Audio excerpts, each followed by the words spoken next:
Okay, I'm going to read this, trying to hold on to the page as I read.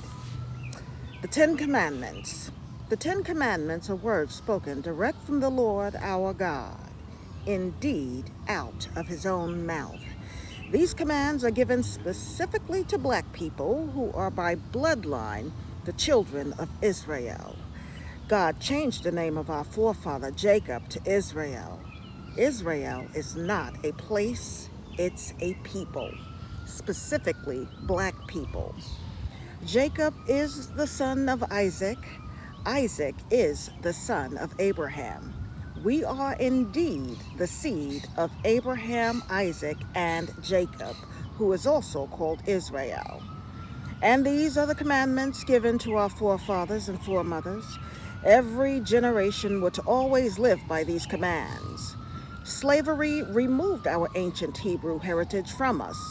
Our memory of the Lord our God bringing our forefathers and foremothers out of slavery in the land of Egypt was forgotten. But now it is up to us to get back to the ways of our forefathers so that we can continue on and receive the blessings promised. You see, it is us who have for hundreds of years delayed the receiving of our blessings. Let us not delay another moment. And God spake all these words, saying, Commandment 4. Remember the Sabbath day, to keep it holy. 6 days shalt thou labor and do all thy work. But the seventh day is the Sabbath of the Lord thy God. In it thou shalt not do any work, thou, nor thy son, nor thy daughter, thy manservant, nor thy maidservant, nor thy cattle, nor thy stranger that is within thy gates. For in 6 days the Lord made heaven and earth, the sea, and all that in them is, and rested the seventh day. Wherefore the Lord blessed the Sabbath day and hallowed it. So the fourth commandment is a message of rest. Beyond being a day when no labor is to be done, it is a holy day set apart to the worship and reverence of God. Most mistake Sunday for the Sabbath day, but even by one's own calendar, the Sabbath day is Saturday. Okay, I've been waiting to explain this, but most of our black elders will not hear, but instead forbear the truth of the Sabbath. So here's my chance without interruption. Remember in Genesis, after creating each day, God said, and the evening and the morning were the first day, and the evening and the morning were the second day, and the evening and the morning were the third day, and the evening and the morning were the fourth day.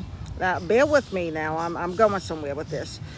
Fourth day was last. Okay, so, and the evening and the morning were the fifth day, and the evening and the morning were the sixth day, and so on. So we see that according to God, each day begins in the evening.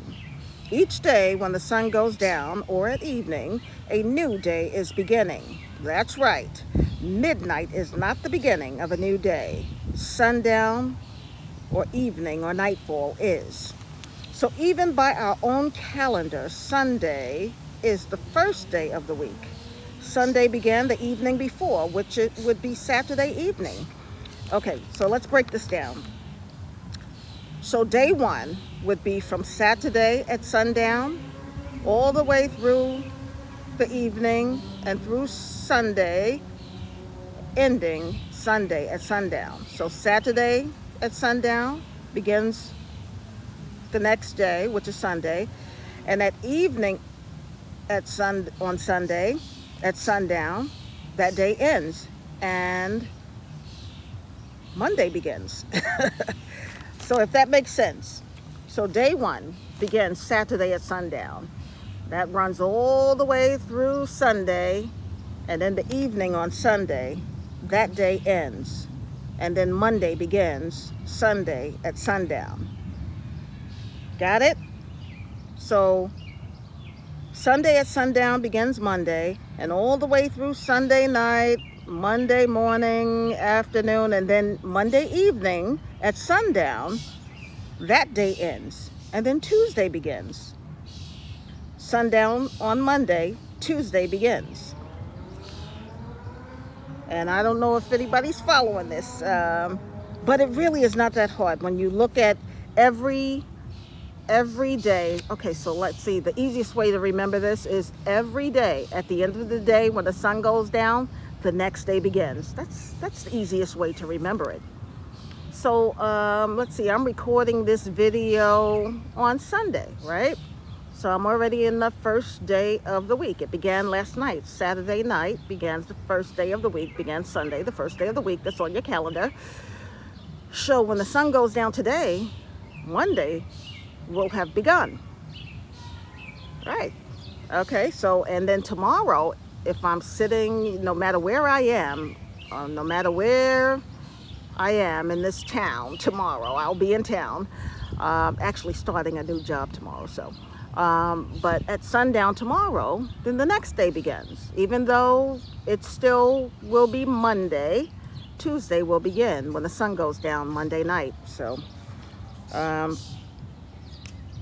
I think I had, when the website was up, I had the whole breakdown. But yeah, that's how you do that. So Saturday night, Sunday begins. Sunday night, Monday begins. Monday night, Tuesday begins. Tuesday night, Wednesday begins. Wednesday night, Thursday begins. Thursday night, Friday begins. Friday night, Saturday begins. All right, I'm getting off of that. Just look at your calendar, and you know, you can see there that Sunday is the very first day there. So that's the first day of the week, and that begins the night before, Saturday, when the sun goes down, when it gets dark. All right, moving on. So black churches that are worshiping on Sunday instead of Saturday are breaking God's fourth commandment. These are the churches that are in danger of a harsh judgment. If your church service is on a Sunday, please petition your church leaders to change the worship day of the week to God's Sabbath, which is Saturday. No work is to be done. We are to worship and praise the one true God, who is the God of all, on his Sabbath. The Bible does tell us that righteous works are permitted on the Sabbath day. So when we go out and work, or if we have to go out and work, are we helping someone? Be sure that we are doing righteous works. We must be sure that our works on the Sabbath, like at all other times, are good and righteous works. Remember the Sabbath and to keep it holy.